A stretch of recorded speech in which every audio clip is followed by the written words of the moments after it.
Good evening, ladies and gentlemen. Good evening. Just would like to call the special council meeting for Tuesday, December 10th to order. And I believe Councillor Ward is missing, but he'll be joining us via electronically, correct? Virtually, yes. Thank you very much. Just before I start, just a quick territorial acknowledgement. I respectfully acknowledge that we are gathered on the ancestral territory of the Lekwungen-speaking peoples of the Kasepsum and Songhees nations who have stewarded these lands since time immemorial. Item 2, approval of the agenda. May I have a mover and seconder to adopt? Okay, thank you very much. Seconder, Councillor Olson. Discussion? Seeing none, is there anyone opposed? Seeing none, motion carries. Move on. Adoption, receipt of minutes. May I have a mover and seconder for the adoption of the special council minutes as listed in the agenda? Thank you, Councillor Olson and Councillor Jensen. Are there any errors or omissions? Seeing none. Any opposed? Seeing none, motion carries. We'll move on. Public participation. Now, there was no written submissions that have been received for this meeting, and no members of the public have registered to speak virtually. Is there any members of the public out there that wish to speak? Don't see any. We shall move on. Thank you very much. We'll go on to item 5, the delegations. And I would like to welcome Andrew Appleton, the board chair of the Greater Victoria Public Library, and Maureen Sawa, the CEO of GVPL. Over to you, Andrew. And if you want to introduce your CFO, that'd be great. Thank you. That's your worship. Good evening, Mayor Kobayashi and council members and staff. Thank you for inviting us this evening to make this presentation. My name is Andrew Appleton. I am the chair of the Greater Victoria Public Library Board. I'm also council representative for the District of Oak Bay. And with me tonight is our CAO, Maureen Sawa, and also our Assistant Director of Finance, Melina Barnes. So I'd just like to acknowledge and thank Councillor Grove, who is your current representative on the GVPL board. Just saw Councillor Grove earlier on today at our festive lunch, and certainly pleased to have, certainly very pleased to have him on board, and also specifically recognizing Councillor Grove stepping in to participate in our retreat earlier on this year, and made a significant contribution, which we really, really appreciate. And also recognizing past trustee, Councillor Ian Ward, who served 2 years on the GVPL board as well. The GVPL board is committed to working with you as our municipal partner. So together we can build communities by providing citizens with equitable access to information, services, and resources to grow and learn. We are one of the few free, accessible public spaces accessible to everyone, and we're relied on not only as a trusted source of information and learning, but as vital community hubs.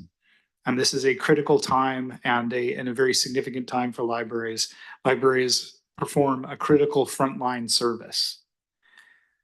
And we're committed to supporting the overall health and well-being of our community amidst unprecedented pressures to adapt and respond to increasingly diverse needs and the challenges facing the most vulnerable.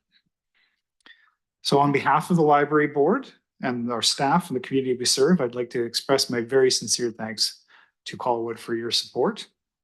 We're proud of the work that we do, welcoming citizens into what we call the community's living room. So I will turn things over to Maureen for the remainder of the presentation, and we look forward to any questions you may have afterwards. Thank you.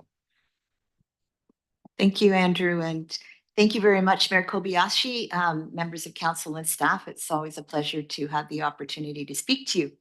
I'm going to begin our presentation, as I always like to do, with a reminder that our library system serves 10 of the 13 municipalities of the Capital Region District, as illustrated in this map, which shows the location of our 12 physical branches. Our shared service model, funded by our 10-member municipalities, enables residents within each municipality to have free and equitable access to a full range of services and resources that only a large urban library system can offer. This allows us to provide all residents with a standard of service that would not be possible for any single CRD municipality to offer individually. Some numbers to show you from this past year. Now, again, we're not at year end because you guys are so fast and ahead of yourselves. So we've just got data to the end of October 2024.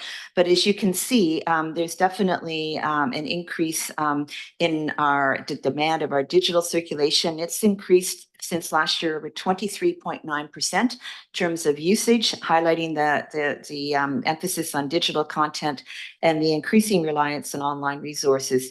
And this is a testament to the success of our strategic investments in digital services. Physical circulation is still holding its own. GVPL continues with these combined numbers to be one of the highest per capita circulating library systems in the country. And you'll be pleased to know that the Juan de Fuca branch ranks third in the system for physical circulation in terms of the number of checkouts. In terms of in-person visits, our visits have surged by 12.6%, and virtual visits have also increased. What's really interesting is the increase in our computer sessions. They've gone up by 36.9% this past year, which is an interesting number because it does tell you the dependency that people have on going to the public library to have access. I think it's not just for Wi-Fi to actually get on the hardware. So we are increasing the number of computers that we have added throughout the system. Wi-Fi sessions, again, have grown. So everything is increasing. And once again, the Juan de Fuca branch ranks number 3 out of 12, and our system for new card creations, which is also a good indicator of awareness. So in terms of some highlights for this year, we've been very committed to removing barriers and expanding access. Of course, our big news this year was to go fine-free, and that was a considerable improvement for people who may have seen overdue fines as a barrier, particularly a financial barrier. And you'll be interested to know that that change lifted restrictions on over 78,000 accounts, including 30,000 active users, and resulted in the removal of over $500,000 in fines. This meant that all community members are now able to fully engage within the library regardless of income. As I mentioned, the investment we've made in digital equity, we did expand our public computers by 35 across our branches, and we're continuing to increase those numbers. I'd just like to mention that we do a number of other things serving populations, such as our monthly ID clinics, which I can talk about a little bit later. But just to speak about the digital engagement, over 1 million overdrive checkouts for the second consecutive year, and this ranks us with one of the top numbers of global libraries. We added NewYorkTimes.com, which is a full access to that news service. The login surged by 40% just from April to September this year. So again, I think it's important that you know that your budget dollars, your investment, we are definitely making good use of it to provide our users with the best access they can get. Early literacy and youth engagement. Our summer reading club in 2024 engaged over 9,000 children, enhancing literacy and closing learning gaps. It's notable that Juan de Fuca branch, again, ranked very high, number 3 in our system for the number of reading records distributed. And this is a really important number, number 2 for the number of medals handed out. And that means that children that went to the Juan de Fuca branch completed the summer reading program. A lot of kids sign up, which is great, but the numbers of completions is also quite significant. So we are very committed to early literacy programs. Some of you may know about our story walks. We like putting outdoor story walks around the Juan de Fuca branch so people can enjoy an oversized picture book gallery to tell stories. Indigenous engagement and reconciliation. We have Indigenous Stories Book Club. We've been working with UVic since 2017 to do that. We've added Indigenous story walks to provide Indigenous narratives in outdoor literary spaces, and literacy circles with Victoria Native Friendship Center. again, continuing our journey towards reconciliation. Diverse and accessible resources and spaces. I've talked about accessibility and diversity already. Just to mention again, the monthly ID clinics, which we do in partnership with the Community Social Planning Council. These are held monthly to help community members obtain vital identification, enabling greater access to housing, employment, and healthcare. And these clinics have been very, very popular. I think we mentioned last year that we were introducing free menstrual products to all of our public and staff washrooms. And we have developed a new position called Community Navigator that will be providing support to individuals that come into the library that are seeking access to information that they may have difficulty knowing how to find in the community. World languages collections have grown. And again, our accessible resources, the formats that we offer provide a real variety for people that may have physical barriers or disabilities that make reading a format standard book difficult. And constantly working on our library physical spaces to be more welcoming and accessible, with quiet areas and spaces that allow for more movable shelving, accessible shelving, automatic door openers, and things of that nature. So again, on the theme of welcoming and secure spaces for all, I'd like to just mention that we've also introduced a position coordinator, safety, security, and risk management, and also an assistant director responsible for facility safety, security, and risk management. We're reviewing our safety policies to ensure that all of our branches are welcoming to all. Looking ahead, just to continue on our service excellence focus, we have just completed a strategic planning exercise for the board to move ahead next year on a new framework for strategic planning, which is very exciting. Working with our partners on developing our regional service delivery plan implementation. And some other improvements, but I think I'm probably getting close to the 10-minute limit. So I just wanted to show you some photographs of the Juan de Fuca branch so you can just see how the space design has been evolving. It is, I would have to say, one of our most beautiful branches, and we're just so pleased to be offering service there. So our 2025 budget request, which you've all received, the package, the overall system-wide municipal contribution amount increase requested for 2025 is 5.5%, which is actually lower than what we anticipated it would be last year when we were projecting ahead. And this results in a per capita increase for the city of Colwood of $3.46.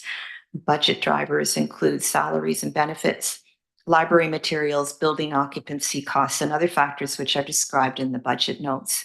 I'd just like to conclude by saying that we are committed to operating efficiently and effectively to deliver library services to our 10-member municipalities and to support the overall health and well-being of our community as a critical frontline service.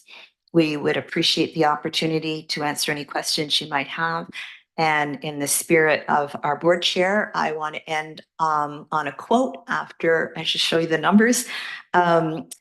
This is from a book called The Library Book, and it describes a library. This is written by a British author on another island. A library in the middle of a community is a cross between an emergency exit, a life raft, and a festival. They are cathedrals of the mind, hospitals of the soul, theme parks of the imagination. On a cold, rainy island, they are the only sheltered public spaces where you are not a consumer, but a citizen instead. And I'd just like to congratulate our board and all of our supportive councils on making it possible for us to continue to be that sheltered public space. Thank you. Thanks very much, Maureen. Very comprehensive in the 10 minutes we can give you. But thank you very much. It was a great presentation. I'll just open it up for questions. If anyone on council has a question, Councillor Day, please. Thanks. I just looking at your see, I think it's under Appendix A that it falls under. It's where it has your 2025 budget and 5-year financial plan. And the bottom two lines show our municipal contributions, our operating increase at 5.5%, and our municipal contributions estimated increase from the prior year being 5.57. I just found that confusing, so I wondered if you'd clarify for us.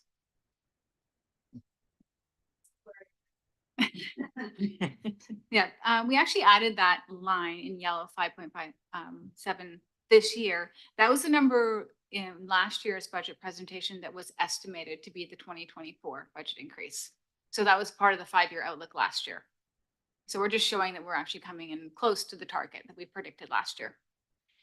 Okay, and my other question is just in regards to the appendices, where you are noting the population changes. There's a graph that shows Colwood, but your bullets above that graph do not include Colwood. And I was just wondering, did they get missed, or was it just because they're in the graph? Sorry, I just have to find that appendix. Appendix A, it's called right at the top of that page. It's related to the formula. Oh, I think I was just, yeah, in the third, where it says population changes. Yeah. I was just highlighting the ones that were over the 2.58% average or over the 1.51% for the assessment value. So Okay. I was just highlighting some of the larger variances in the population changes. Okay, so our population has increased by 2.98%. So would we not be included then? Sorry, yeah, maybe that got missed. So thank you for catching that. Yeah. No problem. Thank you. I just wanted to make sure I was reading it right. Sorry, it was, Thank you for catching that. This is the first time we've included an appendix like this, just based on feedback that we received from our board members on our finance committee. We were looking to kind of provide a little bit more context, and Melina did a really excellent job, and we may have missed that one highlight, but we hoped that it would be helpful to just kind of provide you with, again, based on some of the questions that we have been receiving at other council meetings. We thought, well, let's just provide it to you right here. So thank you.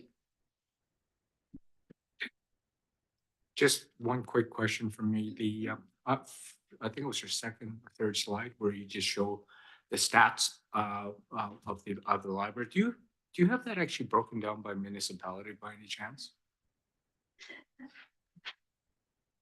I'm not laughing. Unfortunately not for this presentation, but we can certainly But you have. think about that for, yes. Yeah. Okay. No, it'd just be interesting. Yeah. Okay, thank you very much. Seeing no other questions, thank you very much for coming out here tonight. Thank you. And Thank Merry you. Christmas to you all. And I'm sorry if this mic, should I have sat back further? I felt like it was No, very that's loud. fine. Okay. You're fine. Okay. Great. Thank you all very much. Thank you. Excellent.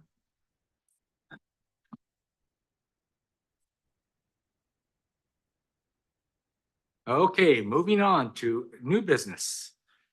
Over to you, Jen. Thank you, Mayor Kobayashi, and we'll, excuse me, we'll have a slide deck up here just momentarily.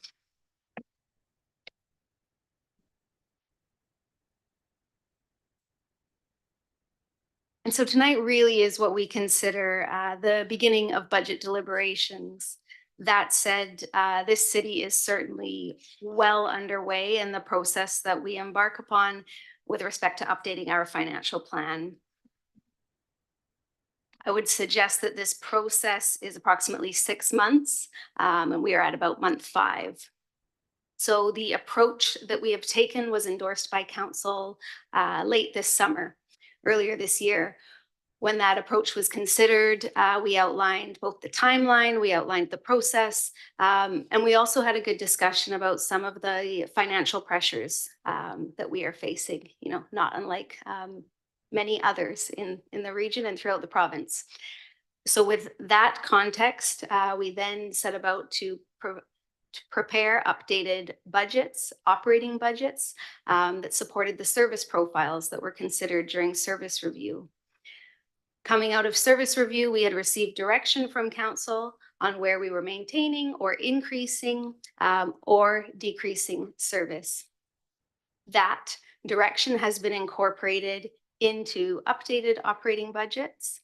And we will be starting budget deliberations tonight, not focused on the operating budget, but an update on the city's reserve position and just a bit of a backgrounder on how those reserves are to be used. Find that context somewhat helpful as we then move into consideration of our capital plan. Last year, you received an overview of an approximate $80 million capital plan. Much of that activity is reflected in our updated plan. And you'll be hearing highlights from our team tonight on a number of the capital initiatives, many of which are well underway. Thursday evening, we will continue with revenue highlights, as well as highlights from our service area. Thursday evening, we will also review the pressures on the city's property taxes and where that increase is sitting with respect to the target that we discussed earlier this year. Public meeting schedule right now has 4 meetings scheduled for budget deliberations. What is before you is content for 3 of those meetings. So of course, as we continue through these conversations, should we not have the information that you wish to see, we will return with that information. Otherwise, I believe that by December 16th, we will be looking for endorsement to return with a draft financial plan bylaw, and we will return with that in January of 2025. Please, at any point, interrupt, let me know if you have questions. Otherwise, I will continue along. Similar to the presentation that you received last year, our team continues to incorporate the pillars of the city's strategic plan into consideration of the initiatives and the capital works that we have underway. Much of the work that we are doing is to advance the strategic priorities that are within the city's plan. What is new for this year is consideration of community engagement in decision-making. And I'll just take a pause for a moment and I'll turn it over to our communications and engagement manager, Sandra, just to highlight what the intent here is with this incorporation into our materials. Thank you, Jen. So we just wanted to take a moment to reiterate the importance the city places on community engagement in decision-making. Put the mic a little bit closer to closer. your mouth. Sorry. Thank you. The city understands, as you know, that decision-making is improved when community members are informed and engaged in decisions that affect them. Understanding citizen needs and expectations at the outset of a project strengthens the outcome and supports success. So we strive to increase citizens' understanding of how decisions are made and their role in the process. And sometimes that means a focus on informing about what's about to happen in the community. Other times, citizens are consulted to guide decisions by providing feedback on alternatives. When we talk about engagement on capital projects, really, it begins at the master planning stage. So as you know, we have the official community plan, which involves extensive engagement, and other foundational plans like the strategic plan, the transportation master plan, the Parks and Rec master plan, all of which include extensive engagement, comprehensive engagement with the community that sets the stage for the projects that come from it. We then sort of reiterate or reaffirm those priorities through annual engagement, things like the citizen survey, the household prosperity report, which we recently introduced, and the ideas fair, those sorts of things. And then there's project engagement on things like the urban forest strategy, for example, the housing needs assessment, gateway vision, those project specific engagements. And then for capital projects, they generally are items identified as actions from those master plans. And so the engagement has been done and staff get to work implementing that. Sometimes there's additional engagement at a certain stage. For example, a sidewalk project may have specific design considerations, and often that's face-to-face engagement, staff to resident who may be impacted by a project like that. And then, of course, there's ongoing engagement at every public meeting that council holds. That's an opportunity for people to get involved. And just ever so briefly, I'll show the IAP2 International Association of Public Participation spectrum of engagement, which we base all of our engagement on. As I mentioned, often it's at the inform stage, which is the first column there. Second, we go to consult, which is where we consider their input. And it goes along in terms of depth. Of course, empower on the far side would be elections, would be a referendum, would be when citizens are empowered with the vote. So, and the only other point I'll make about that is, we have a goal as in terms of engagement, and we use certain tactics as are described there. There's also a responsibility on the part of citizens, right? If we are working to inform you, citizens have a responsibility to be informed if they're going to give feedback. We commit to listening to citizens. They commit, their responsibility is to provide feedback, right? So it's a give and take, and we work to make it as effective as possible. It's a challenging thing to be doing, but I appreciate the focus council puts on it, and that we do have an engaged community, and we work to involve them in decisions. So just a brief note about it. Thank you, Sandra. And so later on in this evening, as you see the updates from our teams, we have endeavored to highlight what level of engagement either has driven to those works being before you or that we expect to consider into the future. So as I mentioned, at the onset of consideration of our capital plan, it is helpful to understand where much of our funding, when we consider capital outside of debt servicing, we are looking at cities' reserves to fund these expenditures. We recently brought forward the third quarter financial update. We are anticipating that we have an opening balance for 2025 of approximately $45 million.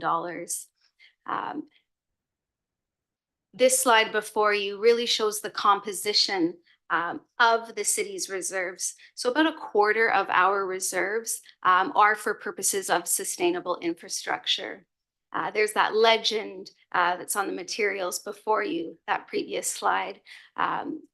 Overall, we have specifically 9 related sustainable infrastructure reserves that are used to fund either the replacement, the major renewal of the city's existing infrastructure. And so those reserve balances approximate about a quarter.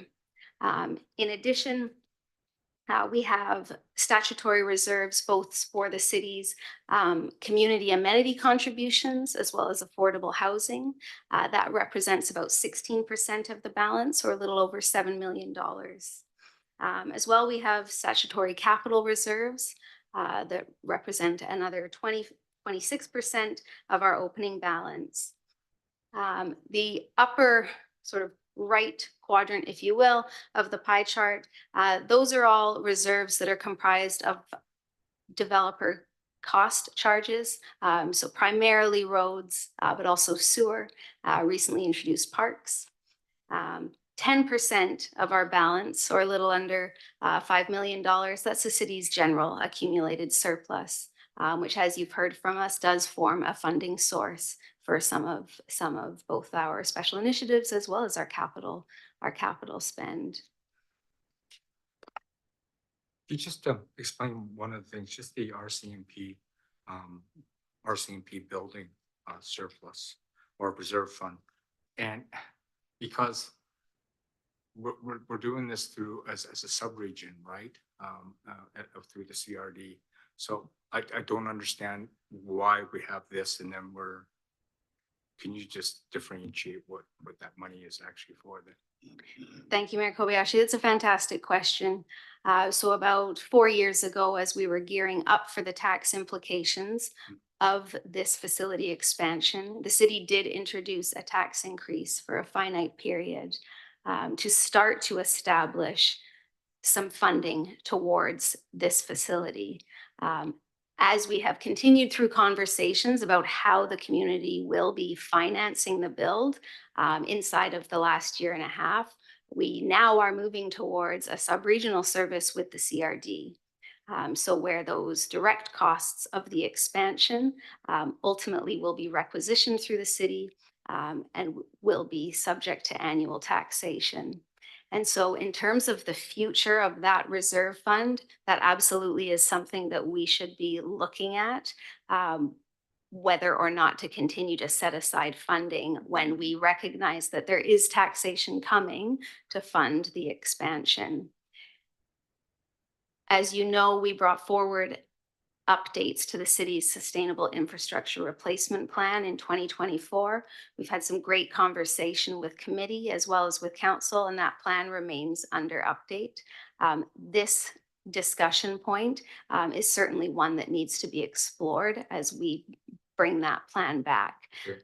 To be direct, in terms of the tax dollars that we're setting aside to support sustainable infrastructure, this city still is not, at what is considered a sustainable level. And so consideration of perhaps redirecting those tax dollars from being dedicated to that specific facility, perhaps to other facilities. Excuse me, in a few moments, I'll be going through some of the facility, and St. John's Church is one where you can see we currently are not sustainably funding that facility, for example. So that is where you will receive recommendations in the future about how we could redirect some tax dollars. Fair enough. Thank you. No, that's Appreciate good. that. Thank you. Sure.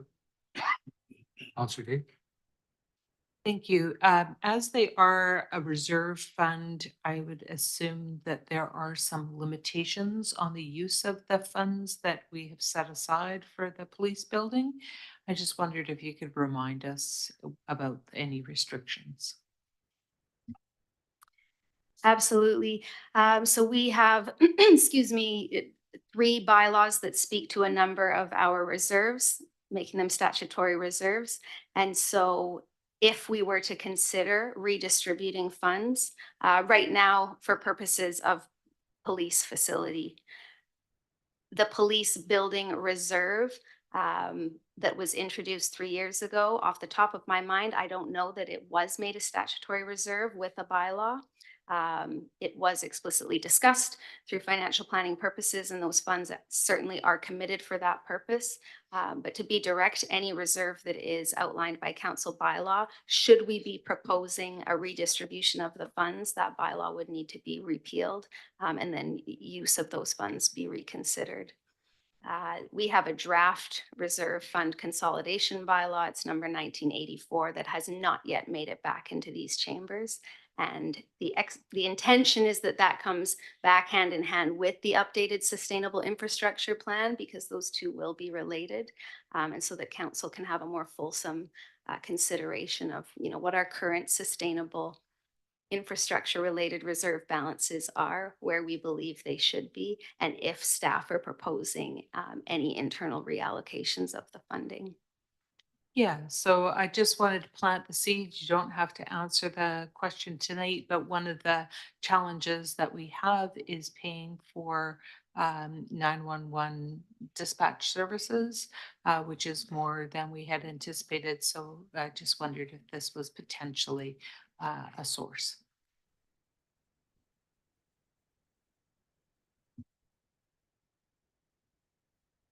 Through the mayor, if I may, Yes. where we are taxing to transfer to reserve balances, council absolutely has the ability to alter the amount that we are transferring.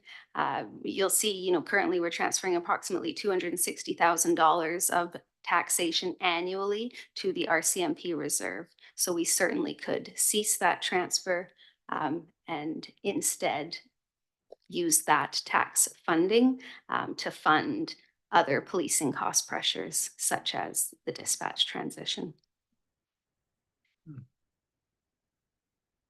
Okay.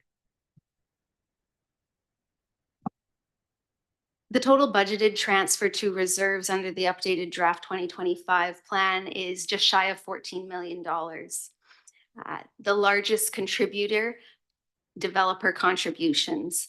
That's the primary funder for our transfers to our reserves at approximately 44%. Taxation, funds another quarter of that transfer, or a little shy of $3.5 million. And just to put that into context, right now our updated financial plan is calling for a little over $25 million in general taxation to fund the plan. So about almost 15% of that levy is going directly into the city's reserves, primarily for purposes of sustainable infrastructure, but also to ensure that we have some sustainable funding in other reserves that we'll speak to in a moment. Investment earnings. So the city does have guiding principles through our sustainable infrastructure plan that investment returns will be transferred to reserves where they are not restricted otherwise. And so in other words, what that means is as our investments fluctuate, they do not affect our operating budgets because they are either restricted to balances such as DCC balances, or they are simply transferred to our reserves and provide funding sources as restricted by the nature of those reserves. So just, sorry, is that normal, like taxation, 25%? Is that normal, or is that high, low? Do you have a feel for that, Jen? That's a great question. I mean, that's one of the things that we want to move on is some performance benchmarking so that we can add that context for council in terms of, what are others around the region doing? We have lifted up some limited metrics in our service profile to start to add some of that context. But I certainly don't have that information today to comment on whether or not that's normal. My instinct is we are certainly, given that we have put attention to this area inside of the last 5 years, I, off the top of my mind, would suggest that we are doing well compared to folks that aren't giving this same attention to the fact that we are reliant on these reserves to ensure that we can sustain our service delivery. But I hope to return with that information. Thank you very much. It certainly would be helpful. Oh, sorry. Councillor Jordison. Thanks, Mayor. Jen, I had the same question actually about the DCCs. Is that high? Like when, maybe I'm looking at the wrong page, just bear with me here. Like the developer contribution is of 44%. Like that's almost like 50% of what we're transferring to reserves is from developers. That part there, yeah. And so what is slightly misleading, so these within the $13.8 million transfer, DCCs are not considered within that number. So these developer contributions here are primarily comprised of community amenities as well as affordable housing. And then in some instances, we have contributions for a future fire hall. In terms of is that high? I mean, those estimates are driven by our belief of development activity, which I will speak to in a little bit more detail in a moment. But when our teams reviewed what we believe could be likely to transpire inside of 2025, we're estimating 1,000 units, which is what's driving those estimates. But in terms of adding context to others, I really don't have that. Okay, thank you.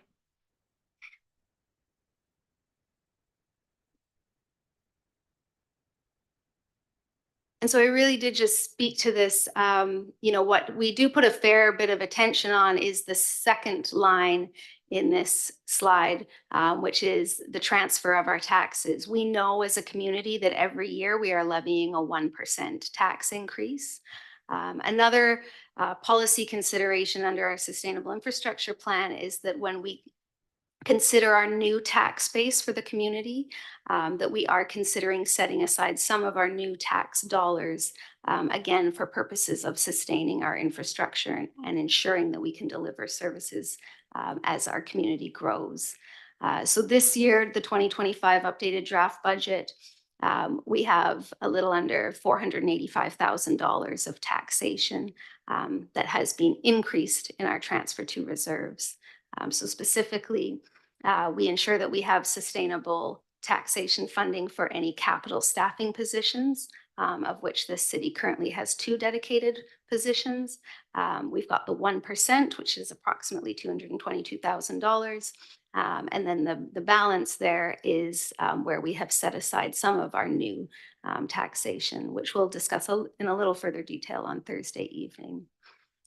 We did highlight at the third quarter, in recent years, we certainly are realizing higher than anticipated, higher than budgeted investment returns. And so with the compilation of this updated draft plan, the team really went about with an updated investment analysis so that we could more accurately reflect in our budget what we believe our returns will be to our reserve balances.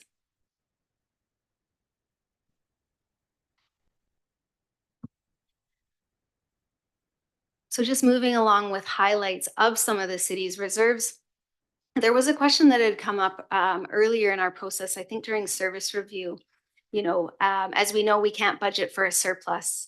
However, we certainly do need to be setting aside some sustainable funding for, our master planning exercises and things. And so that is where we are setting aside tax dollars to ensure that we do have funding by way of our future operating expenditure reserve, so that as we see the fluctuations in, whether it's an OCP planning exercise or a, transportation master plan, for example, that we have those funds there.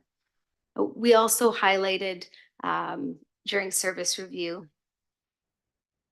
there are instances where we may see fluctuations in building permit revenue, for example. It's anticipated in 1 or 2 years. And in order to ensure that that doesn't drive a tax increase in a subsequent year, we may have, one-time transfers to reserves. And so that is reflected here in the 2025 and 26 transfer into this reserve. And we did want to highlight the small community grant. So the city currently receives, it's approximately $150,000. That grant will be phased out, once our population hits just shy of 25,000. So we shifted our budgeting approach last year to ensure that when that grant does phase out, that it doesn't drive a tax increase for this community. And so that currently is providing funding to this reserve. And we do anticipate it will phase out within the next 2 years.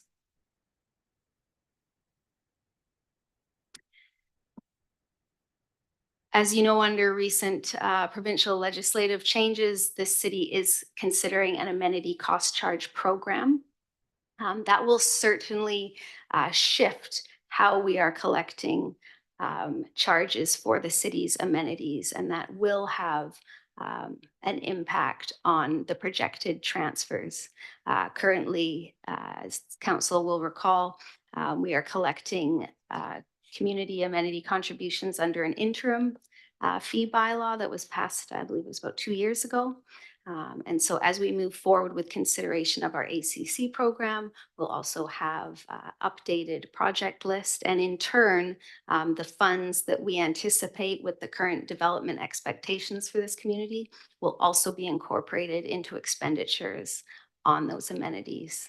So for example, there's been reference to community center within Quarry Park, subsequent phases of Quarry Park, for example.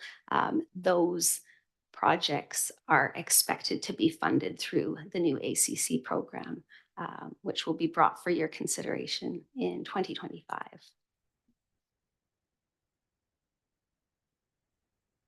The Affordable Housing Reserve, right now, the bulk of the activity related to the expenditure of that reserve is the 5-year rent bank program that this council has endorsed. All of the development related anticipated transfers to our reserves are based off of consistent unit projections.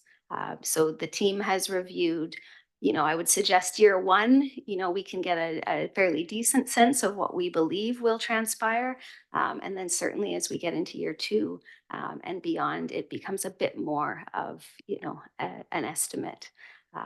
But with the updated projection work that the team did in this past year will give us a little bit more clarity when we report out to council in terms of how we're making progress on the development related activity. Recent provincial legislative changes also enable us to introduce a fire hall DCC program, which we intend to do. And on a related note, you know, the 2025 budget also sees us setting aside some funding for a fire hall site feasibility study that would lift up consideration as to how this funding would be required in the future. As you know, we did a minor update to our road DCC program, which drove updated fees that are collected under this program. The last major update was in 2021, and we are intending to do one 5 years from then, so 26. You'll hear from the team later this evening with respect to the road DCC projects that are currently underway, as well as a new one that is proposed for this program. As we mentioned at budget deliberations a year ago, a sewer DCC review is anticipated for 2025. Currently, you know, much of the development area within the city is exempt from this DCC. And so activity and revenues generated in this area are not, I would suggest, as high as the other development related reserves.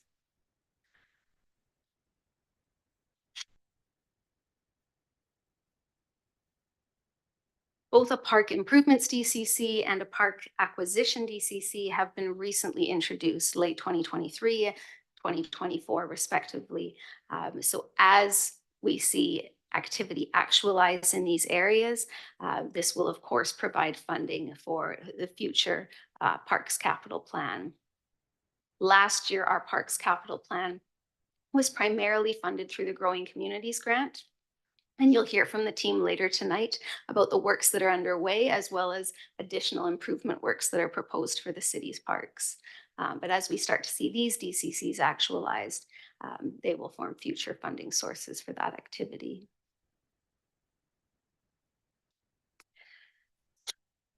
Previously referred to gas tax, it's the Canada Community Building Fund.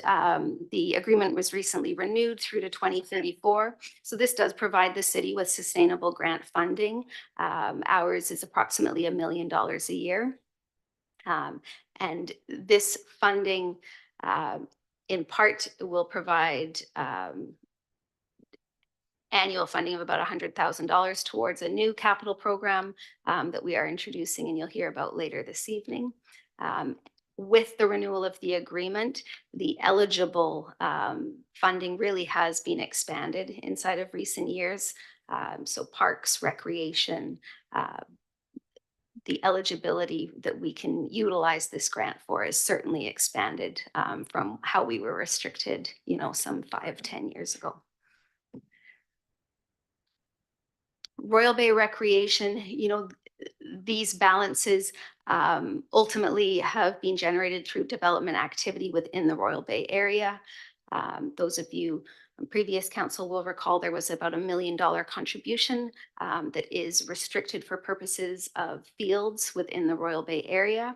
And the updated projections are reflecting a potential cash contribution related to the potential city land swap, of which there is the public hearing tomorrow evening. Lastly, the growing communities. So you'll hear from our team with respect to the utilization of this for parks and recreation infrastructure for the city.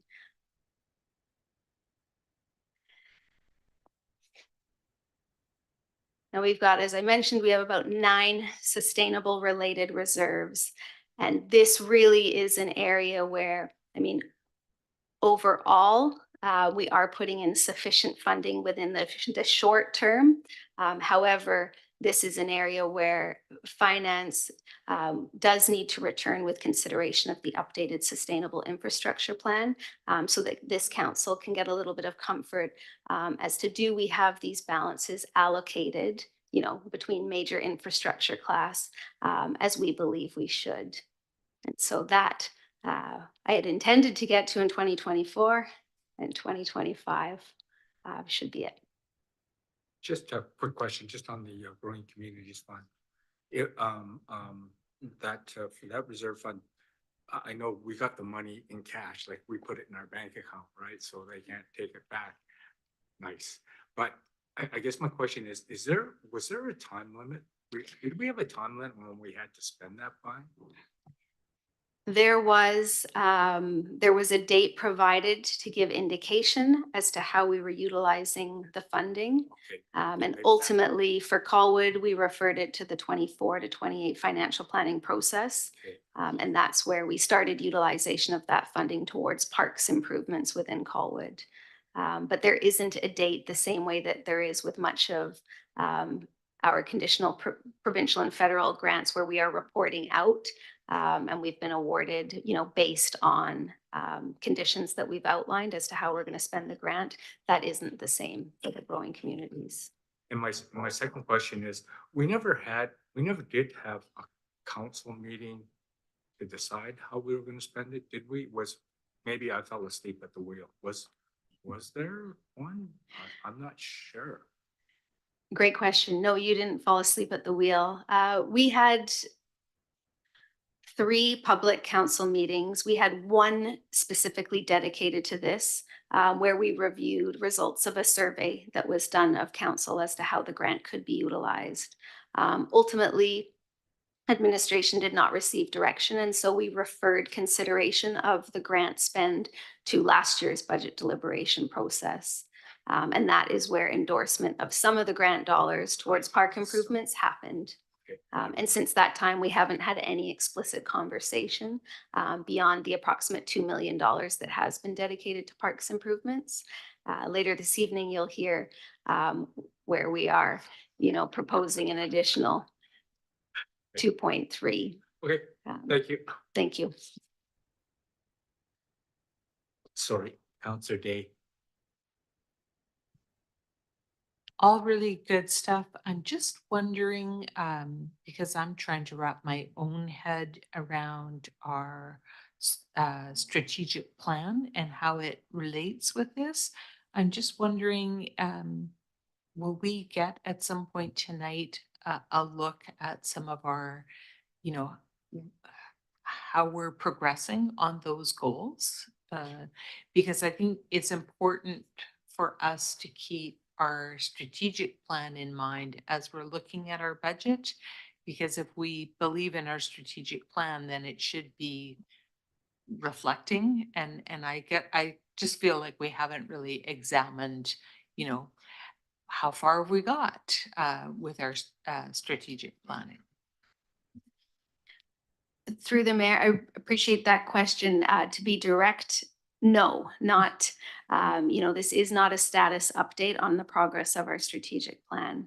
However, the expectation is through the annual service reviews, we are affirming our top 3 priorities in each area, which absolutely have an impact both on the core operating budgets we put forward, the special initiative budgets, and the capital budgets.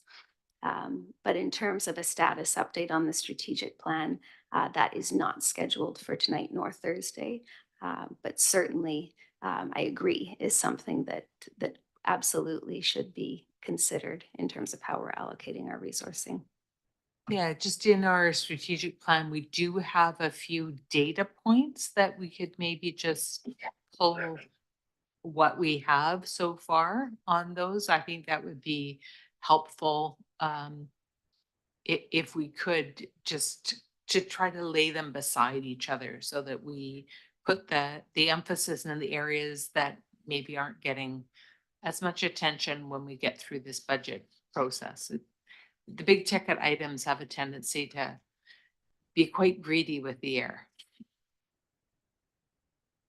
Certainly, and as you'll see highlighted later this evening, tonight's focus really is on our capital plan. The bulk of our capital plan was well underway, previously endorsed, certainly ties to our strategic plan. So you'll hear that specifics tonight.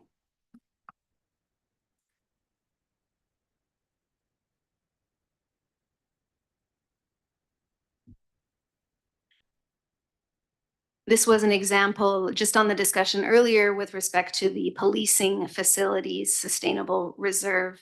The city does have other reserves, excuse me, established for city facilities such as the St. John's Church. We certainly have reached a point where there has been investments in renewal of this facility, and we don't have sufficient funding in the near term. So this is just an example to highlight of where that reallocation really is warranted as we consider the needs of our infrastructure and facilities in general.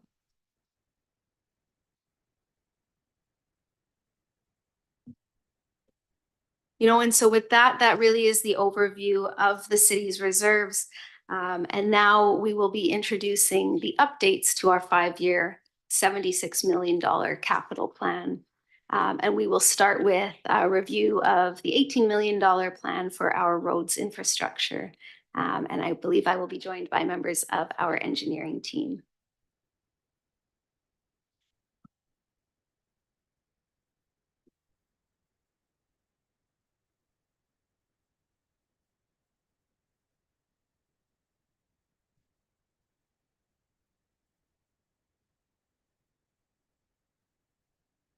Evening, Mayor and Council. Joshua and here give you an update on our program. I think we'll go through the road stuff, and I think we move right into the Galloping Goose project first. All right, which button is it, Jen? That one. There we go. So Galloping Goose project is currently underway, sort of. We're well into design. We're at 80% design drawings, waiting to finish the last 20%. We had some significant hurdles with the Ministry of Transportation, who actually own the land. And the initial hurdle was over who within the ministry actually owned the land, because we turned out it wasn't actually on a highway back in the day. So it was given to a Ministry of Lands and Natural Resources. So we had to get that straightened out. They recognized then that the right of way was actually ours. So that helped us with regards to Silk Road that was passed on previous years when the ministry did the downloading several years ago. But controlled in that the bridge location is by the CRD, and they have a lease agreement with the ministry. So we can't do anything unless the CRD agrees to our program, what we do, how we do it, how we service it. At the end of the day, they made the determination that they needed to, they have a significant sanitary sewer transmission main within that corridor. They've made the decision that they need to twin that line.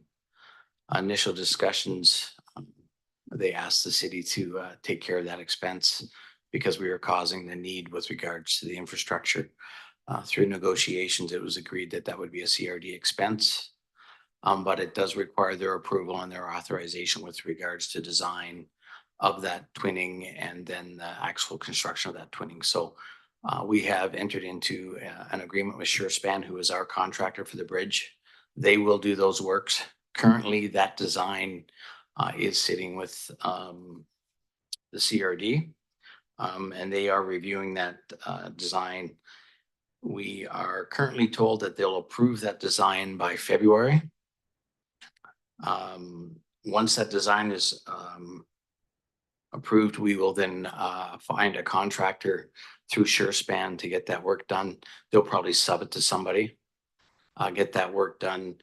And then we're looking at our bridge construction start being April 1st of 2025. And that's a CRD expense though, right? Yes, everything, and the twinning is all in the CRD. We do have an upset limit with contingency.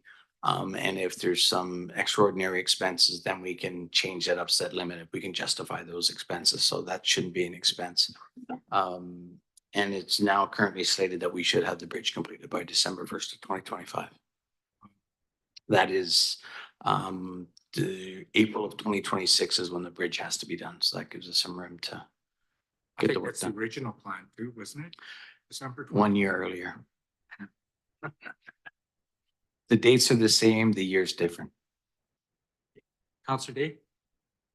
Thanks. I'm sorry, just was having trouble hearing you. So the CRD is responsible for twinning the sewer line.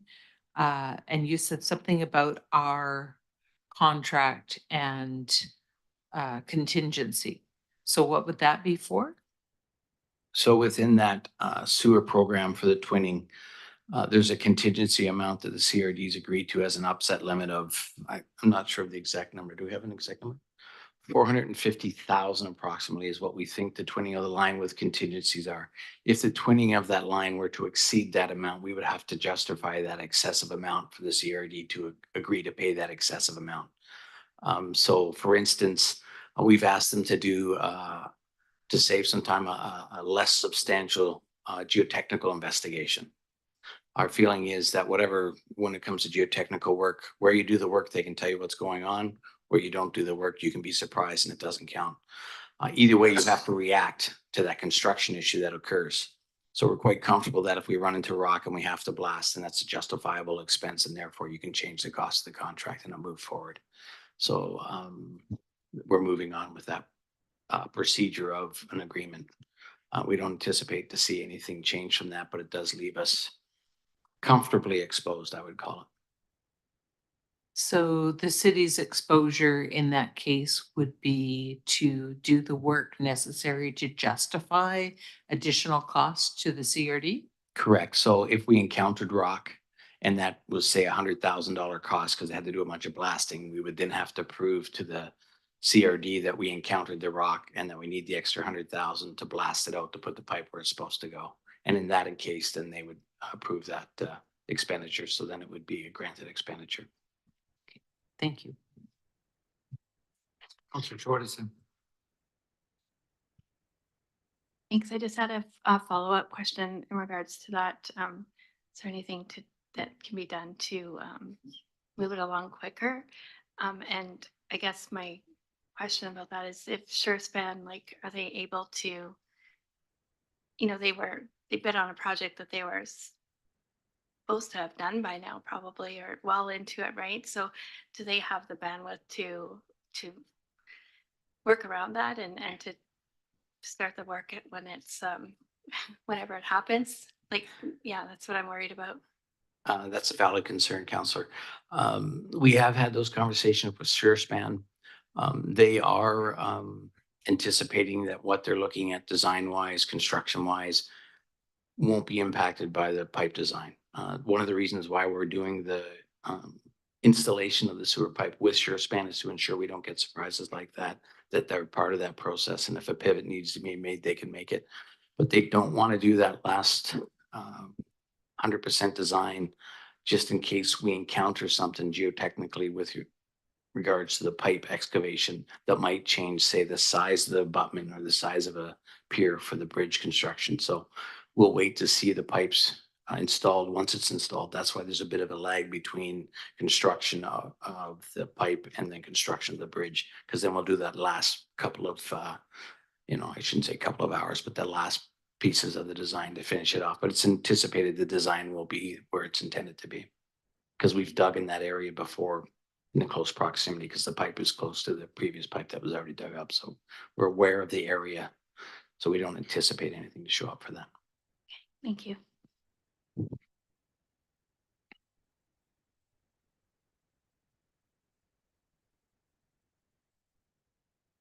Good evening.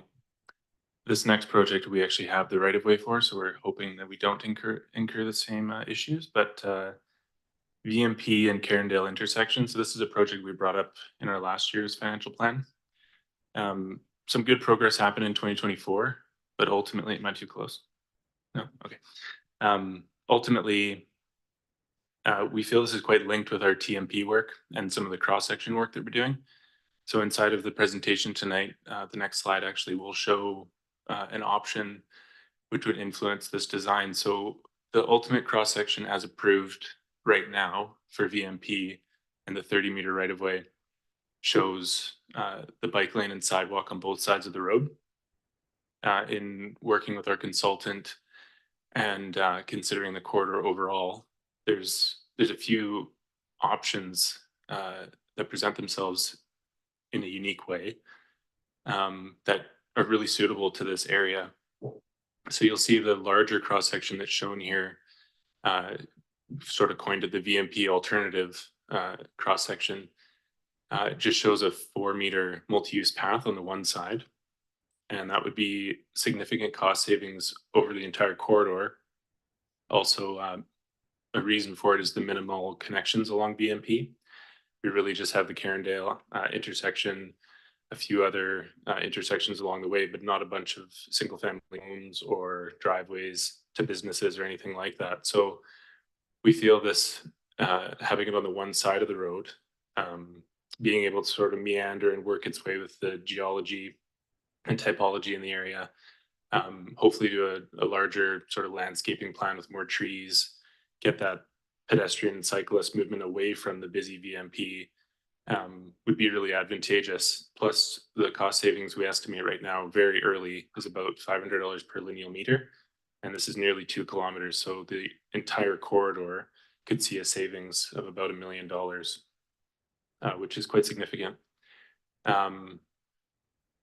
Reason I bring that up today, or we bring that up today, is the intersection at Carindale would be slightly altered relative to a multi-use path coming through that intersection versus 2 sidewalks and 2 bike lanes. So we wanted to put this in front of council tonight to get some indicative indication as to if this alternative cross-section seemed appealing in the area, and then we could alter the conceptual design for the intersection, our terms of reference, and go to RFP for this work, for the design of this work, and then construction inside of 25. Alternatively, we could bring this back through the TMP work, and the project would be sort of, delayed relative to that. But there's a lot of work to go into that TMP, and this is a project we would like to see move forward, but not at the expense of consultation and other information. So a bit of a question to the group, or to be tabled at a later time, but I see there's some questions already, so. Sorry. Myself, I'm not willing. I'd like to see this go to committee. Sure. Properly. So, yeah. Councillor Jensen. Thank you, Worship. I like the presented option with the multi-use pathway, quite frankly. But what side of the road do you envision that going on, east or west? Through the chair, east. Gotcha. And because there is a section of pathway that's already down in front of the resolution area there, does that just become orphan, or is that, will we have, I guess it connects with a pathway that leads into Havenwood Park. Correct. There and stuff, yeah. So, and then you would have a crossing at Havenwood Park to the multi-use path. Okay. Correct. Yeah. Gotcha. I do believe we should find a way to advance that intersection. That intersection is cause for concern daily, and is something that impacts the surrounding neighborhoods. And if we could find a way to accelerate that work, I think we should explore that, not at the cost of the TMP, impacting the TMP, but if we can build a buffer into the plan so that we can respond to any slight alterations that come out of the TMP process, I think we should explore signalizing that as quickly as possible.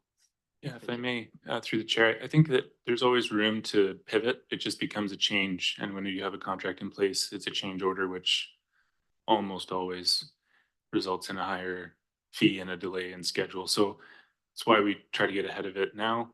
Granted, this isn't the normal forum for it. There's opportunity to potentially go forward with some flexibility inside of that, even inside of the terms of reference. But it seemed like a pretty viable option, and with a lot of benefits. So just wanted to put it forward. Well, it won't be a surprise now. I'm getting surprised. Councillor Day. Thank you. I'm with the mayor on this one, that I really think it's important that we get to a committee with this. It's kind of a big deal. I understand the drivers and but the which side of the road becomes quite fundamentally challenging, because once you're reach the bottom of the hill, there's sidewalks on both sides, and um, uh, there's kind of a counterintuitive part to it. So without taking too much time here tonight, I think it's really important that it's well advertised, well discussed, and that the community feels that they're properly consulted. Thanks for the feedback. If I may, your worship, one of the things we could do, I mean, obviously this project was slated to go this year. If we include it into the TMP completely as just part of that process, then it will delay it a year, which certainly we can do. An option might be for us to come back and talk about a specific engagement just for this corridor with the community that we could do this spring, and then perhaps move this project on a little bit quicker. Would that be something that council might be interested in doing, and just kind of separating out this particular piece as a piece of public engagement to do that? Absolutely open to that. You know, it just, I don't like surprises, so I just got surprised tonight. I'm just being very open and honest with you, and not seeing the pros and cons and why you selected one side, the other side. This is a whole discussion on itself. That's why I wasn't comfortable giving. Understandable. Yeah. Okay, we'll take a look at that and Okay, bring thank you something very back. much. No, I Okay. appreciate it. Okay, thank you. Nice try, John. I think I should get blamed for that one. Okay, I have the clicker.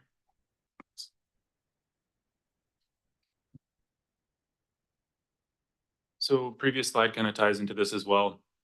Ultimately, there's another DCC project that would widen VMP from Allendale all the way up to Carindale and tie in again. So it's the same conversation. It's how do we want to treat pedestrians and cyclists through this corridor?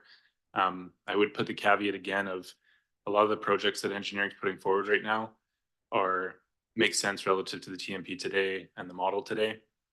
We're going through that process, as councillor well aware of. So some of this could be subject to change, and that's not an issue. So as we move forward in that process, this project may shift out, it may change, it may stay. But just wanted to add that caveat to this. Thank you. Next up is just an enhancement to the previous traffic calming pilot program. We were doing that on an ongoing annual basis. This is just to increase that program. We're on a significant basis getting requests for enhanced pedestrian crossings, buffered bike lanes, crossings where we didn't have them before, flashers at different crossings, adding additional pedestrian crosswalks that we hadn't anticipated. So this is just a traffic calming within like areas like Hadley that we tried a trial program on. So this is just to respond to those requests on an annual basis. And once in a while, one of those projects is going to be 75,000 and it'll take up the crux of it. Other times it'll be a bunch of smaller projects that are 10, 15, 25,000. The plan would be to we have a matrix that we've developed. We'll feed that into the matrix. Once we get requests, we'll come back to council with a list of projects.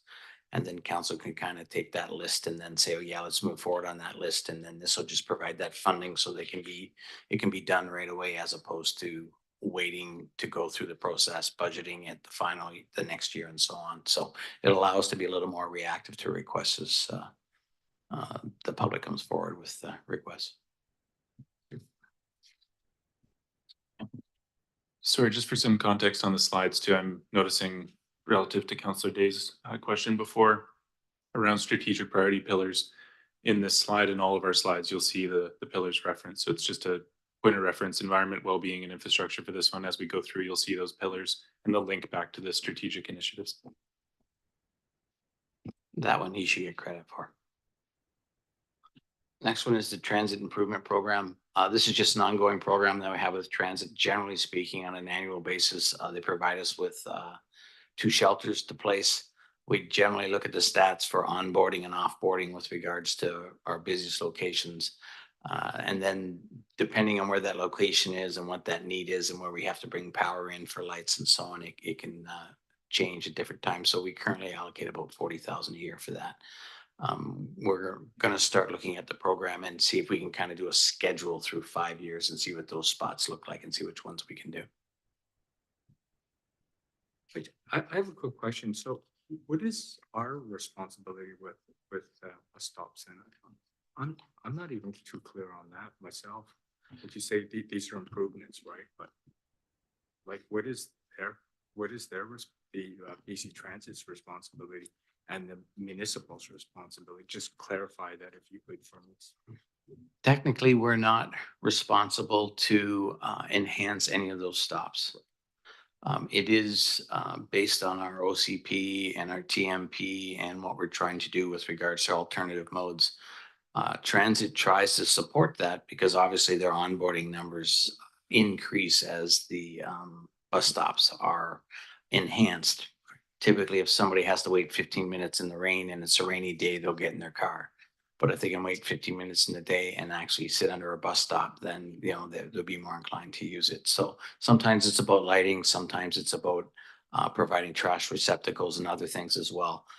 They're currently, some of them are even doing things like putting phone chargers in there so you can charge your phone while you're waiting for the bus. So different things like that. But generally speaking, it's about providing us with a shelter that's around 25,000. And then we do the ancillary works to pour the pad, create the accessibility pieces to access that pad and access the bus and those different things. So depending on the location and what's needed, we're not 100% sure what that cost will be.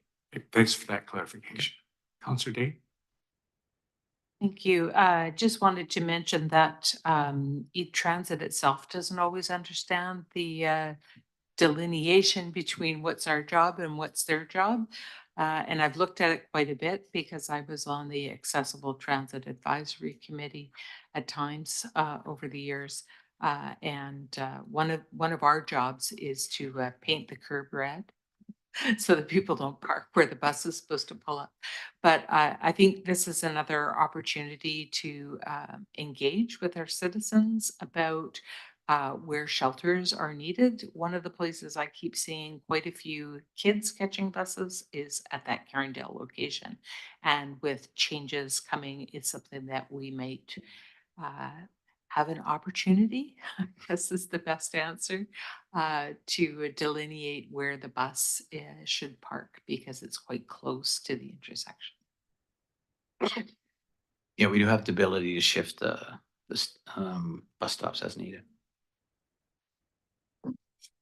Next up is a 2026 project, and it's just to start the look at the intersection of Suk and Machosen, as we've talked about in the traffic model. That Suk corridor between Machosen and VMP is significantly busy.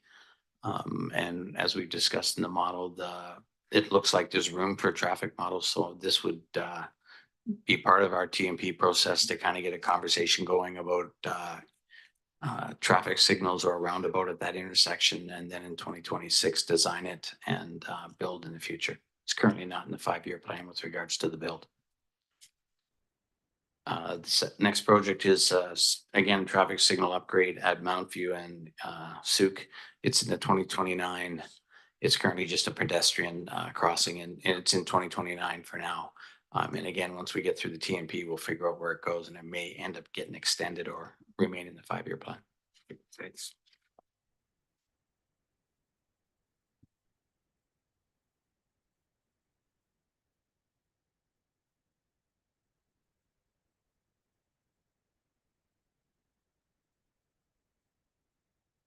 And I will just comment on the last new proposed capital budget with respect to road infrastructure is simply a painted do not block area that is needed outside of the city's fire hall facility. And so that has been brought forward for 2025. This might be a good time to just have a 3-minute recess. Certainly. For health break.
the city's facility infrastructure 5-year plan. It's a $36 million plan. The majority of this budget is to fund significant investment in 2 city facilities, the Public Works Operations Facility, as well as our proportionate share of the West Shore RCMP detachment expansion. I will now turn it over to the team to provide some highlights of some of the works that are underway. Thank you.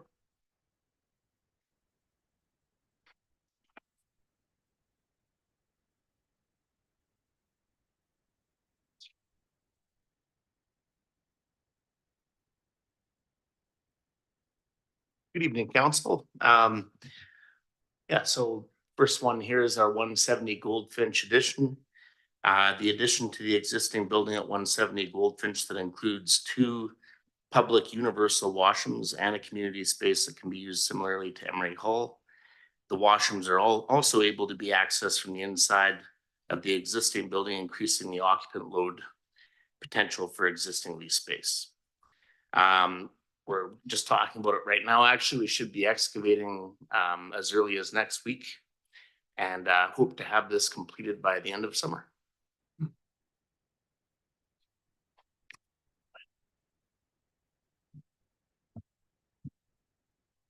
Through the chair on talking about 170 Goldfinch, Byron and I'll jump back and forth a little bit here. And so this is a project that we're working on in terms of replacing the HVAC there. It has an existing heritage system that is based on a geothermal well system actually. And so we'll be changing that over to a basic air to air system. The idea behind that is cost savings from maintenance. As that geothermal system ages, it's going to become increasingly expensive. So that's one of the key drivers there for us. Also talking about City Hall. So we're working through the roof replacement right now. And coming up next year, we're going to be moving on to looking at repainting the building as well, including replacing some of the heat pumps on the roof. And so we'll have a number of projects on the go there as we wrap those up.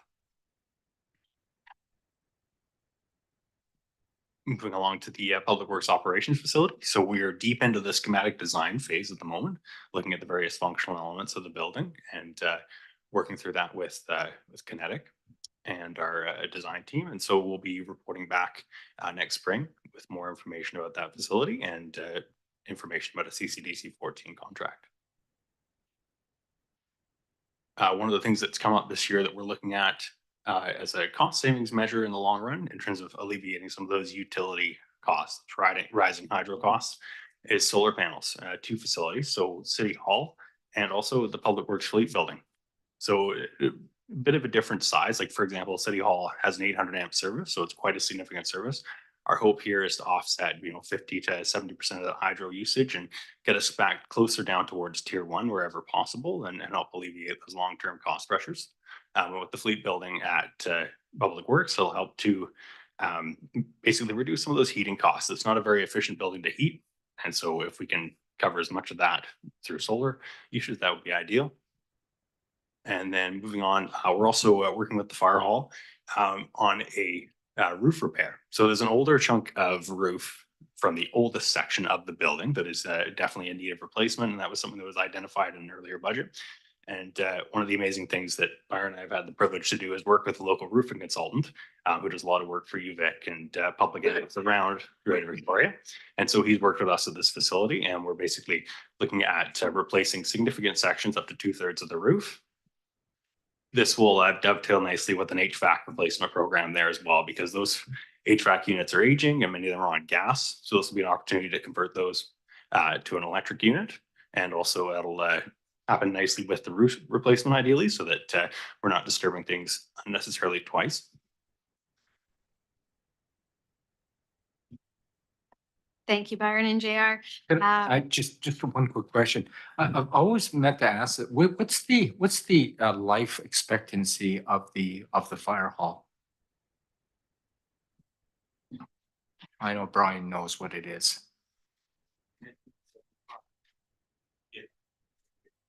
Thank you for that. That is something we're actually looking at determining exactly this year in 2025. We've just done a deficiency report, so we're waiting to get back some of that information on the existing building itself. And then with the information we'll gain from the feasibility studies and other piece, we'll be able to better answer that after those studies are done. Okay. Super, thanks. Oops, sorry. Counselor Jensen. Thanks. Don't go anywhere, Byron. No, just kidding. You went through that really fast, John. Thank you. I appreciate that. That's great to hear that you're exploring solar. I mean, I don't see any sort of time frame attached to that or which budget year it's going to land in. And I mean, are you at the feasibility stage, or is that the cost for the panels themselves, or? Through the chair, thank you for the question. That is the cost for the panels. So we divided between the two facilities, and that will be looking at in the 2025 budget year. Okay. It's good to hear, and I think that there's members of this community and this council who would applaud that initiative loudly. As far as the HVAC goes, I can tell you one person who needs heat in his office is Mr. Rosenberg. That is a great point. And one of the things that we're looking at as an ongoing item is improving the HVAC wherever we can. Unfortunately, we have a lot of windows in this building. And so that is also a future capital item we're looking at in terms of reglazing. How can we create efficiencies there, both from an envelope perspective and from an HVAC perspective? So Mr. Rosenberg is definitely top of mind for us. Funny how it's different from room to room to room. It's noticeable in some corners. Thanks. Okay, Counselor Day. Thanks. I think we need to dig into the vault a little bit for the fire hall history, because we did rebuild the fire hall in 2004, I believe. And so might have been 4 or 5, but we certainly had you know, an ambitious program there. And I just want to make sure that we work towards, you know, capturing all of our history and working forward so that we get some little reminders as the years go by. Because one thing I've noticed for all things COVID, you know, we're always trying so hard that sometimes our feet get going and we leave some of the groceries behind in the back of the car. So I just think we need to build some little flags into our systems to remind us, hey, your roof's 10 years old, get up there and check on it. Things like that for all of our buildings. It's just sort of a proactive thing that I've noticed falls away on us, and no blame on anyone intended. It happens to me too.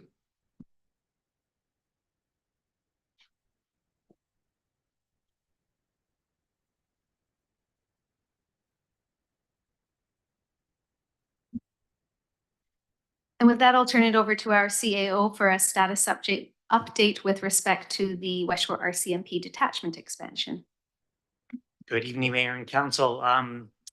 The West Shore detachment expansion falls neatly within the well-being and infrastructure pillars of Council's strategic plan, notwithstanding it's a joint project amongst the three partners. As you're aware, it's a $103 million build that spread primarily, the construction would be primarily in 2026 and 2027. We've just completed the pre-validation phase of the process, and we're moving next week into validation. Validation will take us through to June of 25. At that point, the teams will affirm to each of the three councils whether or not the building can be built in the scope that's required, in the schedule that's required, for the budget that's required. And at that point, it's really a go or a no-go on the project. So again, that will take us through to June of 25, that consideration. The spend between now and then on that part of the process will be about 1.2 million, and Colwood's share is about 25% of that, or $300,000. Spent to date on the project is about $4.5 million, primarily on land acquisition, improvement of that land into parking facilities, and some improvement of spaces that are going to function as swing spaces over the next several years, as parts of the building need to be decanted for construction to move forward. Happy to answer any questions. is, are they basically on budget? Are they taking a value-added engineering approach to the project management? So dollars equals so much progress equals, yeah, it's that approach, using dollars to make sure that we're on schedule. Do you know offhand? Or on The- budget? It actually will tell you if you're on budget and on schedule. The procurement approach we've determined to move forward with as integrated project delivery. That approach establishes a target budget, and the validation process works. The teams are all brought on and they work to determine whether or not they can deliver that scope at that schedule for that price. If all parties to the IPD agreement agree, the contract shifts to a CCDC 30 at that point. After that point, all of the parties, including the owners, well, not the owner, but all of the parties are putting their profits at risk. And so everyone is committing at that point to that target budget. And so it's a methodology of procurement that works to create clarity of budget for scope. It does require, as described, a longer period, longer ramp to get there. And there's some spend, 1.2 million, to get to the end of that validation phase. But that should provide all the owners with comfort moving forward. So I failed to mention one component in January of, next month, in each of the three chambers, presentations will be made and an ask of the three elected groups, your preference with respect to the approval process for the borrow. As you're aware, we're borrowing through the Capital Regional District. They're setting up a service area for that purpose. There are three options with respect to the electoral approval process. Those options will be presented to you in January, and each of the councils will get to weigh in on which approach you best support. Collectively, though, a collective decision will need to be determined and gifted to the CRD as they move forward with their process. Thank you very much. It's great.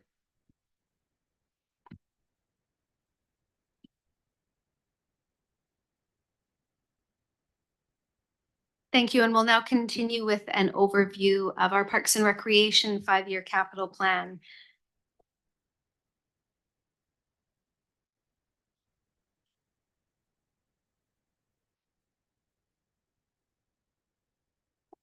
Right.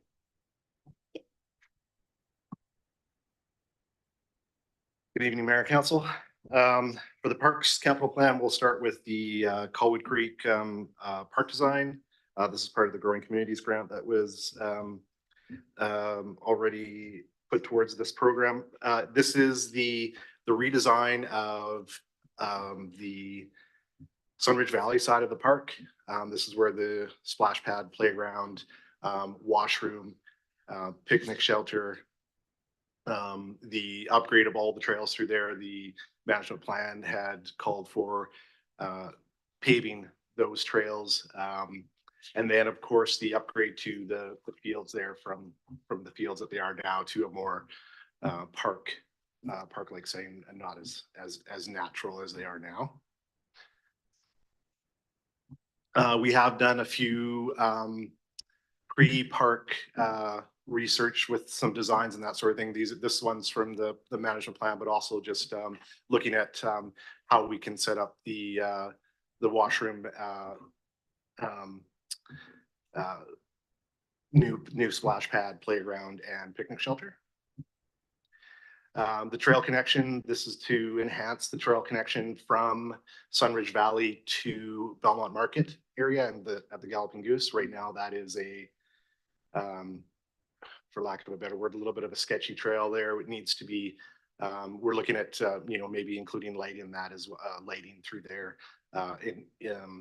upgrading the trail and doing a lot of work through there to open it up and make it a safer connection. Picnic shelter has gone out to RFP. That has closed, and we've awarded that to Parkworks. So we'll be working towards constructing that picnic shelter in 2025. This is not necessarily the exact picnic shelter, but this is the style of picnic shelter that we did pick through Parkworks. The Colwood Creek dog park enhancement, this would be the other side of the park, and this would be creating that off-leash area on the other side of the park, following the parks plan and including a lot of the doing a dog park design, exploring, you know, how that's going to look, how we're going to be able to create that off-leash dog park and still allow and still have park users be able to use the main trail through there, because there is a connection through there, and that's the one thing we're going to have to really work on there, is having an off-leash park and still having, you know, the park users be able to use a trail that connects from Cecil Blog through to Belmont Market. We are going to reuse the pergola from Colwood Creek right now on the dog park side. We'll repurpose that, put it over on the dog park side, add a roof, so we have a shade area over there, so we can repurpose that. Habitat fencing, agility play features for dogs, some water connection, and benches and picnic tables throughout that side of the park as well. The Colwood Creek washroom. So that had gone out to RFP this year as well, and we have awarded that, and we will bringing that to council, that award to council early in the new year. We have gone with a vault toilet, prefab vault toilet, so it gets built off-site and gets set up at the site itself. This is a pretty nice vault toilet, as it actually feels and works like a normal flush toilet, but it's actually a vault toilet. This is a little bit of what it looks like here. This is the one in the top right would be the one that you're probably going to see at Colwood Creek. It has the ability to retain rainwater for the flush ability of the toilet, as well as solar. So we'll look at the green flush washroom there. And of course, through the redesign on the Sunridge Valley side, we'll see a park and splash pad. This budget here has not been approved for this, but this is what we're proposing for redoing. We're going to keep the original splash pad, add a brand new splash pad and a brand new park there, playground. This is the Ocean View Park washroom. This is the exact same washroom as we're putting in at Colwood Creek. So we'll be able, both these washrooms as well. These washrooms, though they are vault washrooms, they are able to be hooked up to full service if it ever happens in either of these park areas. Lookout Lake, we would be looking at doing the same style washroom. That's what our hopes are. It would be a single stall washroom at that one, or a single room washroom. But this is going to take a little bit of work because we aren't exactly sure what we can put up on the dam. So our hopes are that we can do a single one, and that's what we'll be working on in 2025, 2026 for that. And I'll turn this over to Ryan. All right, so the waterfront stewardship plan implementation. Pardon me, Councilor Gay, sorry.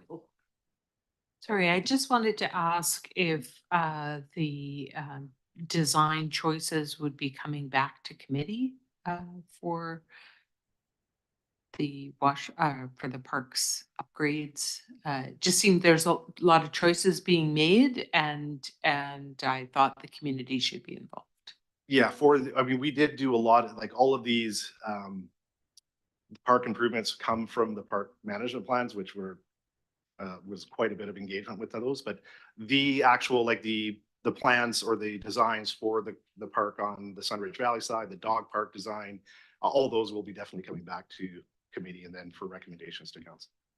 Yeah, I just wondered if we would be seeing some choices that would come through committee and come back to council so that we could sort of, um, it just feels very different than in years gone by where we would actually be much more hands-on with the decision-making process. And so I'm just hoping that the community is being included. As these are fairly substantial costs, we definitely will be having options for committee and council to go through. Thank you. Thank you. All right, so the waterfront stewardship plan implementation is a multi-use pathway connecting beachlands to the Goldberg Peninsula, with including dune restoration and other amenities. Currently is in the functional design phase, with drawings ready March 2025 for further engagement and refinement.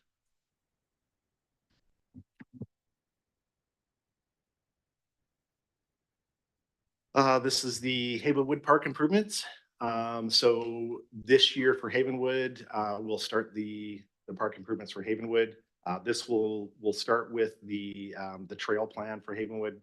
One of the big things for Havenwood was all of the secondary trails or the ad hoc trails that go through Havenwood was to design a trail plan, not to take over every single trail in there, but to have some secondary routes, some popular secondary routes. So we'll design a trail plan through there, as well as more benches and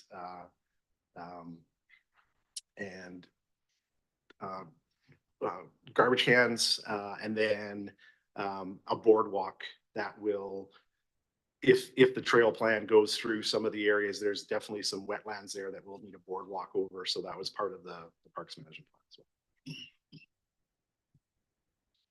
Sure. Yep. Councillor Day. Thank you. Sorry, I had a question just regarding the waterfront stewardship plan. That's an enormous budget and with considerable risks being we're at the waterfront.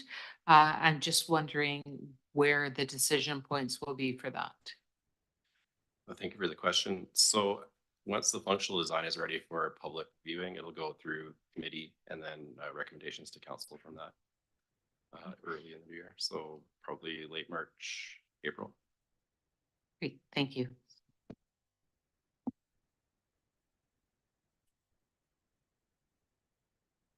Quarry Park washroom. So this washroom is in the design phase as well. So for Quarry Park is a fully serviced washroom.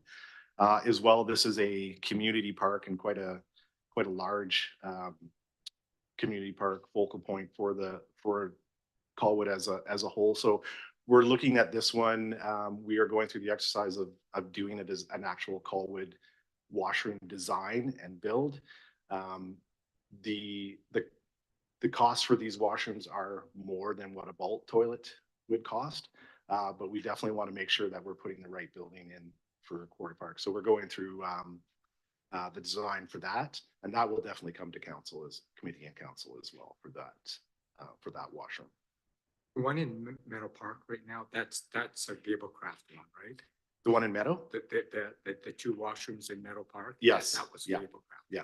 That was built by Gablecraft. Yeah. Okay. Just recently we had our pedestrian bridge inspection by WSP, and we received a 5-year plan for repair and replacement of some of those bridges. We do have actually some bridges that are quite in need of repair. So this is for that. And we have Latoria Walk Bridge, which was actually shut down. It was decommissioned because it was deemed unsafe. So that bridge was shut down. So that bridge has gone out to RFP and it just recently closed. So we'll be looking to, part of this program would be the rebuild of that bridge right away. So, Councillor Day. Thanks. Just a question on the rebuilding. Do you consider whether or not we should rebuild or replace bridges? Like maybe maybe we're better off directing people around the area that the bridge services to access that area from a different way, or? Those are all within the decision making for us when we go to replace a bridge. And I think that if we were to come to an issue where it would be viable or an option to reroute, that would be something that I think would go to committee and then to council as well. Yeah, just I've seen a few capital plans come through for bridge replacements over the years, and they're always amazingly expensive for a fairly insignificant looking bridge. Thank you. And this is the renewal for the play surfaced wood fiber. So the engineered wood fiber for playgrounds, it is recommended that we replace or top up those wood fiber playgrounds every 3 to 5 years. We have gone over the 5 years, and we are definitely seeing that there are areas that we need to replace these.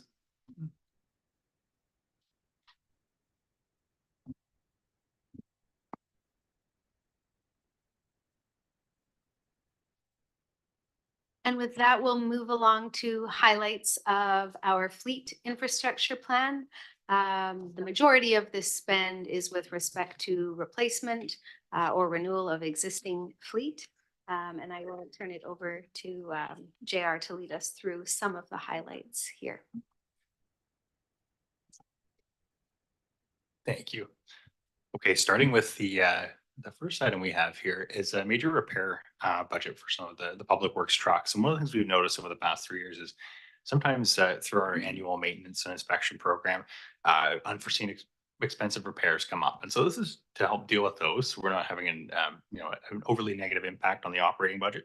And so we've proposed this over a 5-year period to help capture some of those repairs.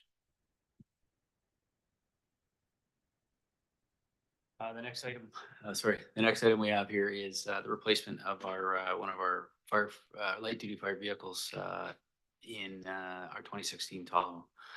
This is the vehicle that was my response vehicle, and we're looking to have that replaced in 26.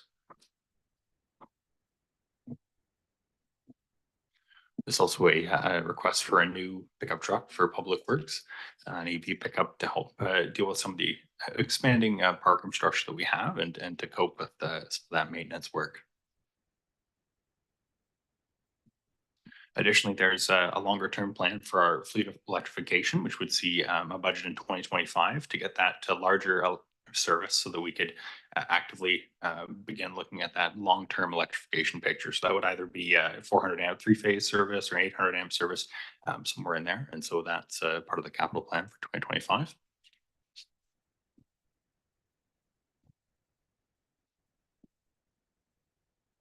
Moving on to some of our equipment items here. We have a additional lawnmower zero emissions equipment for next year as we continue to transition a lot of our equipment over, whether it's a trimmer or a mower. These budgets are invaluable for that purpose. Additionally, we're looking at other service areas as well. So roads and utilities, purchasing compaction equipment, other tools for concrete finishing, that sort of work. So this would help with that. More zero emissions equipment. And then the vehicle column list. So this is a key part of our 2025 plan as well. So we were able to purchase some column lists for our shop this year. There's some additional equipment that goes with it that would allow a wider variety of repairs and would allow us to complete things in-house and ultimately reduce downtime and in the long run provide a more efficient service for our fleet. So this would tie in with that and would further develop our fleet capability. JR, just a quick question. Are the electrical, all the electrical equipment that we're buying, is it panning out? You can tell me the truth. Is it okay? Is it, or are we just putting a check mark beside things? Or is it effective? I guess is the word. Is it effective? I think there are a lot of different positive effects that we can talk about. I know whether it's small equipment on the tools with the parks crew, for example, not having a 2-stroke engine idling in your face while you're weed eating, that sort of thing. There have been lots of benefits that way. The pickup trucks have been an excellent benefit to us. I think definitely the area where we're seeing the most challenges is some of those heavier vehicles in terms of finding options for those down the road, which is why we're running a lot of our existing medium and heavy fleet that has low kilometers. We're running it longer, and we're planning for the maintenance of it with that major repair budget. So we're hoping to see more options come online there, and we do have some. We have one on order, a flat deck truck that will be coming in at the end of this year, early next year. But overall, I would say it's a big success, and it's something that the crew appreciates as well. So that's great. I wanted to hear the honest answers. Thanks.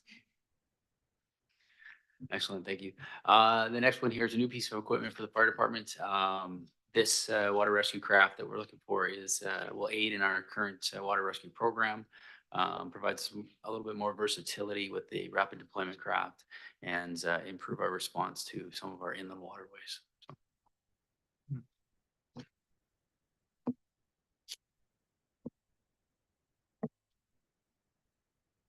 In terms of Quarry Park, there is some additional infrastructure that is requested for the parks group to basically to support ongoing maintenance there as that park comes online in the 2025-2026 budget. Moving on to our drainage infrastructure.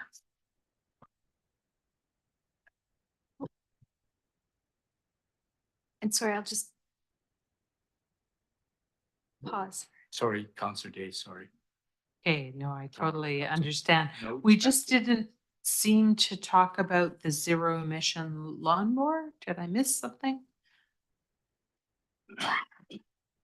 Because it was new. And I just wanted to know that that was worth spending $20,000 on. So this would be a lawnmower. This is a zero emissions lawnmower that would replace a ride-on lawnmower. So our zero turn ride-on lawnmowers, this would be a zero emission. So we would be moving from gas powered lawnmower to that. I see. Thank you. And just before we move along, what I did want to draw council's attention to, last line, so right now our 5-year software and equipment plan is about $2.5 million. We don't yet have estimates for the enterprise financial system, our core financial system. Those estimates will be coming in 2025, and we will return to incorporate that because it will need to happen inside of this 5-year plan. Interesting. With that, I'll turn it over to our Director of Engineering to outline the drainage infrastructure plan.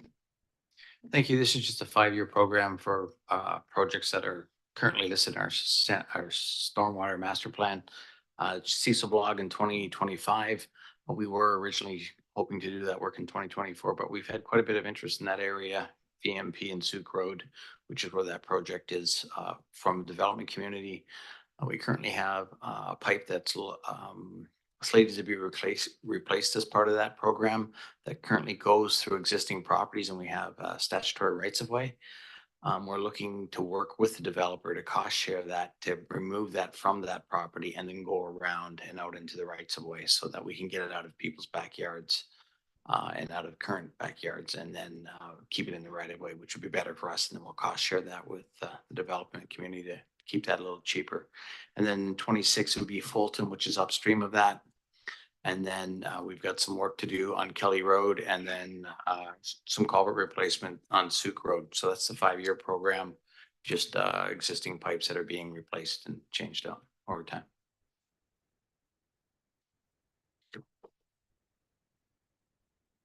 Councillor Day. So that area is quite close to our other drainage issues on VMP. So I'm just curious, because those stat right of ways have been really critical to us having those. So I'm just a little concerned. Will you be coming back to the infrastructure committee or another committee or council to talk about kind of how these pieces all are going to fit together for the ultimate plan? The, there's two parts to that question. I think the first question is the statutory rights of way. Those rights of way are for minor pipes that are currently about to fail. So we know we need those pipes. It's just whether we continue with that same alignment or change the alignment. The second part of the question, which is, I'm pretty sure you're meaning the Allendale lands and that work that we're doing there. That's some significant work. We're still working with that. We hope to have some options to consider in the early part of 2025, and that work would come back to the committee. Yeah, so I'm just concerned that we don't look at one part of the puzzle, without looking at the whole thing. So I just want to make sure that we have a master plan that we're going to follow in terms of stormwater, because it's been a really big issue that's cost a lot of money in the past. Yeah, the projects that we're discussing are contained within our stormwater master plan.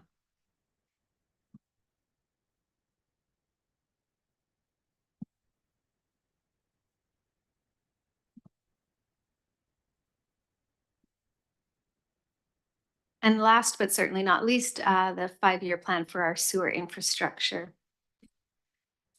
I will turn it over to Tanner, and I'll preface this by saying in 2025, there is also an $80,000 budget for an emergency generator located at the Wilford Pump Station that was missed in these presentation materials.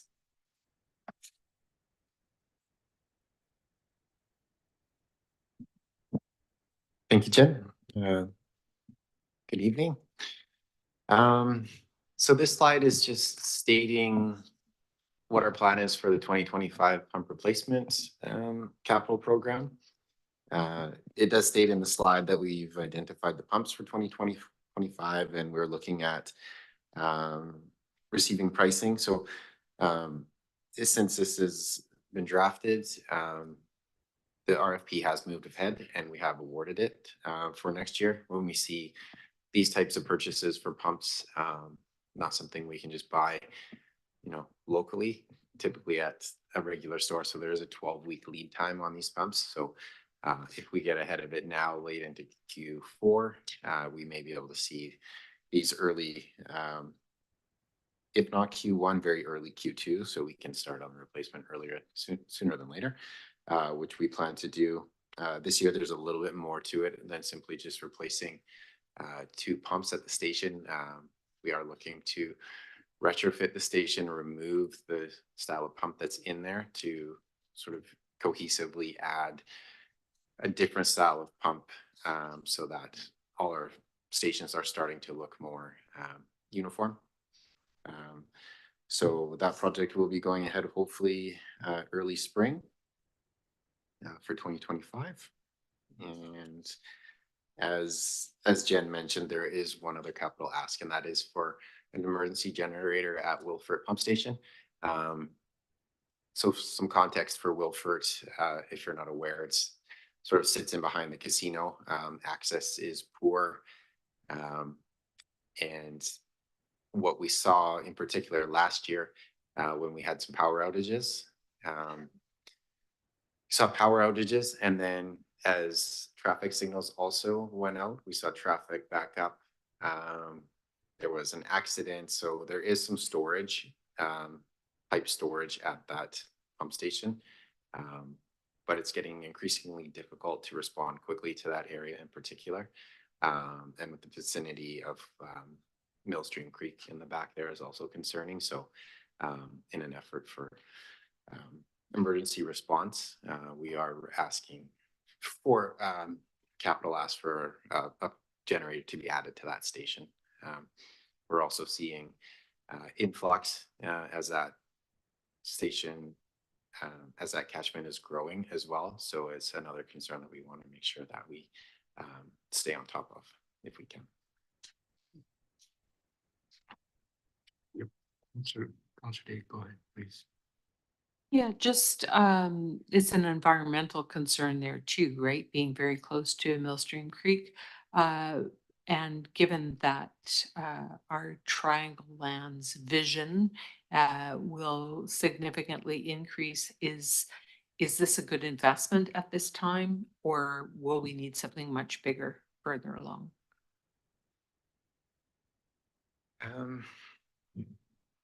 It's a good question. This, what we're sizing is sizable for the station now. But it is a piece of infrastructure that if say the station did need to upsize or it did outgrow it, it's definitely something we could use elsewhere. So it's not something that we would just toss away. We could definitely find a use for it at another station or turn it into a mobile piece of emergency equipment. So it's not like we're specifically buying something that's only useful at that station. If something were to happen, it could definitely be repurposed. Excellent, thank you. So I would say yes. Great, thank you very much. Thank you. And so that concludes our team's overview of both the reserves as well as our capital plan. Shortly prior to tonight's meeting, we published presentation materials for Thursday evening. And Thursday evening, we will visit the highlights of revenues that weren't touched on during service review, as well as revisit the service review highlights. Please answer any further questions you may have. Otherwise, I will see you Thursday at 6:30. Thanks very much, Jen. Great job tonight. What a quarterback. Motion for adjournment? Yep, Counselor Day, Counselor Jensen. Thank you very much. Great job, everyone.